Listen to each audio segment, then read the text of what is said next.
All right, let's say you're 35. Well, based on data, your portfolio is going to drop 10% or more, roughly 40 times before you get to retirement. And somewhere in there, once, maybe twice, it's going to drop 40% or more, the kind of crash that ends up in history textbooks. And this is not meant to scare you. I'm going to show you the mechanism for why in the world the market has recovered from every single one of these crashes in history. And if you're curious why the market always seems to go up without just, fluffy fairy tales of, oh yeah, look at this graph. We're going to actually understand the mechanism behind why the market keeps going up. So let's start with the first section. And this is long-run historical data on the S&P 500. Now, on average, and we're going back to 1920 on 100 years at least, right? A 10% drop from a recent high will happen about once every 11 months. Now think about that. Once a year, we should expect a 10% drop. Now what we do during that 10% drop is critical. A 15% drop, well, that will happen about once every 2 years. 20% drop, once every 3.5 years. A 30% drop, roughly once a decade. Now, if we stretch that across, let's say, a 40-year investing career, well, here's what it adds up to. Roughly 40 corrections of 10% or worse. About 20 drops of 15%, around a dozen drops of 20%, and a handful of 30% scary drops. Let's put a number on that instead of just a percentage. Let's say your name is Marcus, you're mid-40s, you have $1 million invested, mostly VTI or VOO, with a little bit of QQQM. Well, a 10% correction is a $100,000 paper loss. Now, keyword, paper loss. We're not going to sell at a loss. We're just looking at our portfolio and saying, oh man, it went down 10%. That hurts. But a 20% correction, $200,000. A crash on the scale of 2008, which we haven't seen since 2008. Saw a little bit of a blip in 2020, but a lot of you watching this, I'm starting to realize how old I am now. You weren't around for the nice crash of 2008, and it shows. But that's $400,000. Poof, gone from the number on your screen in a matter of months. None of that is a sign that something is broken. It's simply the price of admission for the returns that get you to financial independence. There is no version of this where you get to have the growth and skip the drops, unless you sell at the bottom. We don't want to do that. Now, feel free to screenshot this based on real data. This is looking back to 1928, courtesy of the S&P, Dow Jones Indices, and Ned Davis Research. Basically, the entire trading history of the S&P 500. Almost 100 years of documented receipts. Screenshot it so when the market crashes next, you can take a look at this and say, okay, this is one of those moments. Now, I saved this part for this point of the video. One number I want to be straight with you on. A 40% plus crash is not something anyone's actually pinned an exact frequency to. What we do know is that it did happen.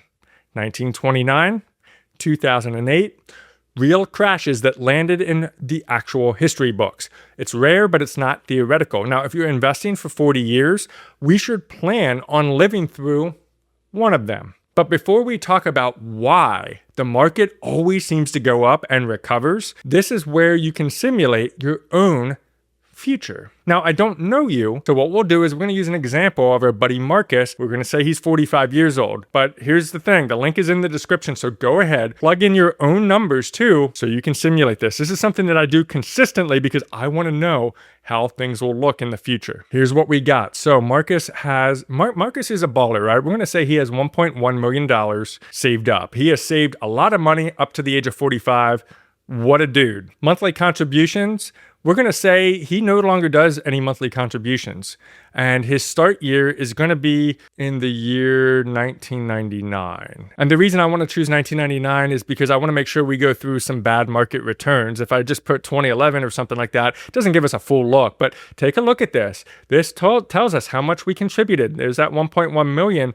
But look what happens. You have this market return of 21%, then it goes down, and then we go up, but then we crash down again because of 2008. That's called the lost decade. And then we have some mediocre returns, then some good returns, and then down, up, down, up. And here we land on an ending balance of $10 million. Now, why is it a $10 million? Because each year he grew and he lost and he grew and he lost. But because he held on, and they often say the people that make the best returns are the people who are dead. And what they mean by that is they literally put a number into a portfolio. Like this guy has 1.1 million invested, does not touch it. Even though, look at this, He's down to 830,000 in the year 2002. He had 1.1 million. I mean, any normal person would look at that and say, well, this absolutely sucks because I went from 1.1 to 830. Should I sell before it goes down even further? We all think this, but Marcus did not. He was smart and held on. And because of that, here we are in the year 2026. And this guy is living the dream at $10 million. Go plug in your own numbers. Have fun with messing around with the start date, the years to simulate. Why do we know that the market is always going to come back and always goes up? Everybody likes to show the chart. Oh, if you zoom out, it keeps going up. But did we ever stop and pause and think about why? Well, there's no hope or luck involved. It's not just because the little chart keeps going up. There's an actual mechanism, and it's more simple than we tend to think about. Think about a kite on a string, and it's staked into the ground. This is not a kite that we're holding on to. We're just going to stake it down, let it fly one summer afternoon. The kite is the stock price, right? The stake in the ground, that is the company profit. So think about your favorite company, whether that's NVIDIA, AMD, Microsoft, Google, I don't care what it is.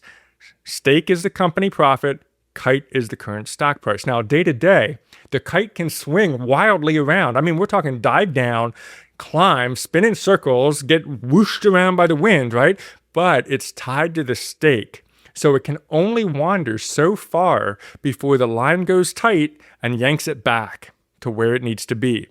Short term, price and profit look totally disconnected. I mean, the kite's going all over the place, right? But the stake is still in the ground. Long term, though, the price will follow the profit every single time, just like the kite stays connected to the stake in the ground. So you may ask, well, wait a minute then, why does profit always recover? Well, when a recession hits, here's the actual sequence. When we have recessions, last big one would have been 2008, demand drops suddenly. Companies obviously respond by cutting costs and laying people off. That's the painful headline stuff that we see. The weakest companies, the ones that are barely hanging on in good times, they're the ones that are going to go under. Think about Blockbuster.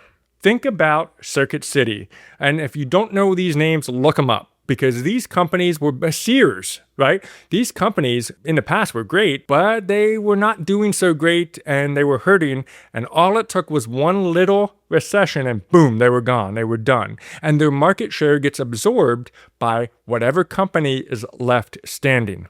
The Fed will start cutting rates, which makes it cheaper to expand, cheaper to buy a house, cheaper to buy a car. New businesses actually form faster, and this is actual known data. New businesses will start popping up in downturns than in booms because the demand never disappeared. It just needs somewhere else new to go. Sears, Amazon. Blockbuster, Netflix. There's so many things that continue to just go forward, and that is the actual process, not just optimism. And it's played out in every recession in American history, all the way back. You can even go back into the 1800s and take a look at it. We were talking about railroads back then and other random things, but take a look at that. History says you're going to sit through 40 plus drops before you're done investing. That's simply the known cost of the ride, not the risk you're taking by investing. The only real decision you get to make is whether you know it's coming or you find out the hard way and sell at the bottom. But we're smarter than that, right?